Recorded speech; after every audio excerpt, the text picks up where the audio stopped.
35 के कंटिन्यूएशन में बात करते हैं मोड ऑफ इलेक्शन की। तो मोड ऑफ इलेक्शन मतलब किस तरीके से इलेक्शन किया जा सकता है एक ओनर के द्वारा। तो यहाँ पर दो तरीके दिए गए हैं। पहला तरीका है एक्सप्रेस्ड फॉर्म और दूसरा है इम्प्लाइड फॉर्म। तो अगर एक्सप्रेस फॉर्म की बात करें तो इसमें कोई भी ओनर या डोनी एक्सप्रेस इलेक्शन कर सकता है, किसके ज़रिए? रिटन फॉर्म में या फिर वर्बल फॉर्म में। और जब कोई इलेक्शन एक्सप्रेस फॉर्म में दिया जाता है तो वो फाइनल हो जाता है, कंक्लूसिव हो जाता है। सेकंड बात करते हैं इम्प्लाइड फॉर्म की। तो इम्प्लाइड फॉर्म में कंडक्ट देखा जाएगा, एक्ट देखा जाएगा कि जो भी ओनर का जो भी उसकी एक्टिविटीज़ हैं वो इसमें नोटिस की जाएंगी और उसी के बेसिस पे यह मान लिया जाएगा कि उसने इलेक्शन कर लिया है। बस यहाँ पर दो कंडीशन फुलफिल होनी चाहिए कि ओनर को पता है कि उसकी ड्यूटी है कि उसे इलेक्ट करना है, उसको इलेक्शन करना है, और दूसरा जो उसको बेनिफिट दिया गया है उसने वो उसको स्वीकार कर लिया हो, उसने उसका ग्रहण कर लिया हो। तो जब ये दो कंडीशन फुलफिल होंगी तो उस केस में हम इम्प्लाइड इलेक्शन के तौर पर उसको एक्सेप्ट कर लेंगे। अब इसी सेक्शन में आगे कुछ प्रिजम्पशंस हैं इलेक्शंस को लेकर कि किन परिस्थितियों में मान लिया जाएगा कि ओनर के द्वारा इलेक्शन को कंफर्म कर लिया गया है। तो इसमें फर्स्ट कंडीशन ये है कि अगर ओनर जो भी बेनिफिट उसके ऊपर कन्फर किया गया है, जो भी बेनिफिट उसको दिया गया है, उसको 2 साल तक लगातार इंजॉय कर रहा है, उसका उपभोग कर रहा है और किसी प्रकार का डिसेंट नहीं कर रहा है कि मैं अपनी प्रॉपर्टी नहीं दूंगा।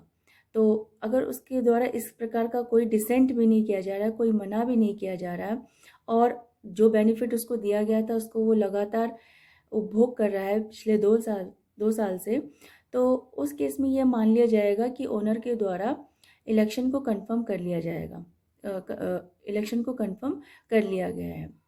तो एक एग्जांपल से समझ लेते हैं कि जैसे कि मैंने आपको प्रीवियस लेक्चर में भी बताया था वो एग्जांपल, उसी को मैं आपको यहाँ पर दोबारा से बताती हूँ। तो सपोज़ वही कि ए ने जो है बी को 5 लाख रुपीज़ ट्रांसफ़र करने की बात कही इस कंडीशन में कि बी अपनी जो शॉप है वो सी को ट्रांसफ़र करेगा।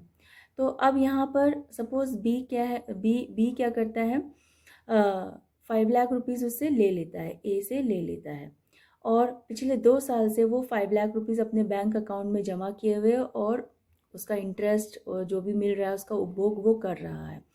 तो इसका मतलब यहाँ पर ये है कि बी के द्वारा यह इलेक्शन कंफर्म हो चुका है और उस केस में ए क्या करेगा, बी की जो शॉप है, जो प्रॉपर्टी है, उसको सी को ट्रांसफ़र कर देगा क्योंकि यहाँ पर किसी भी प्रकार का डिसेंट नहीं हुआ है और बी ने क्या किया है, 5 लाख रुपीज़ का उपभोग किया है।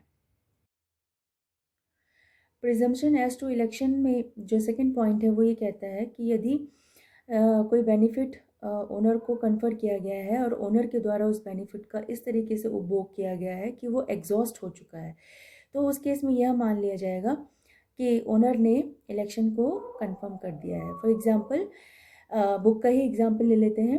ए जो है बी की प्रॉपर्टी को सी को ट्रांसफ़र करना चाहता है और बदले में बी को अपनी कोल माइन देना चाहता है।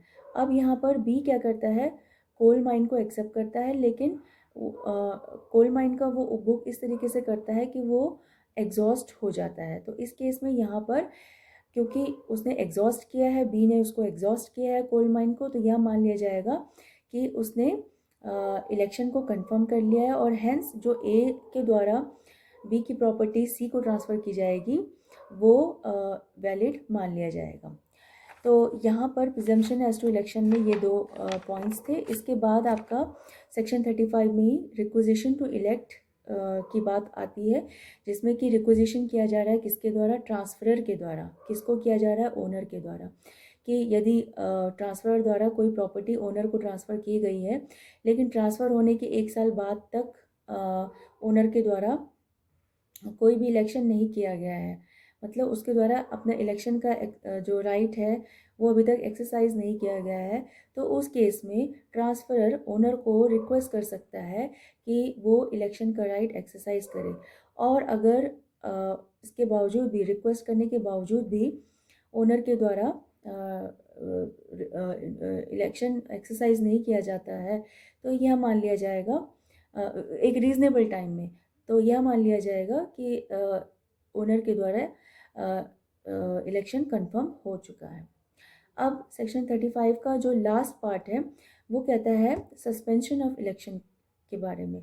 तो यहाँ पर इलेक्शन सस्पेंड हो सकते हैं। इलेक्शन किसके द्वारा किया जाएगा? ओनर के द्वारा। तो वो कब सस्पेंड हो जाएगा? जब ओनर ल्यूनेटिक हो जाए या इन्फेंट हो। तो जब तक ये कंडीशंस प्रिवेल करेंगी तब तक वो सस्पेंड रहेंगे, और जैसे ये कंडीशंस हट जाएंगी, जैसी उसकी ल्यूनेसी या इडियोसी जो भी कंडीशंस लगाई गई हैं वो हट जाएंगी, तो तब वो इलेक्शन कर सकता है। या फिर अगर कोई इन्फेंट है, कोई माइनर है, उसके बिहाफ में अगर गार्जियन इलेक्शन कर सकता है तो वो भी इस सेक्शन के अंदर वैलिड मान लिया जाएगा।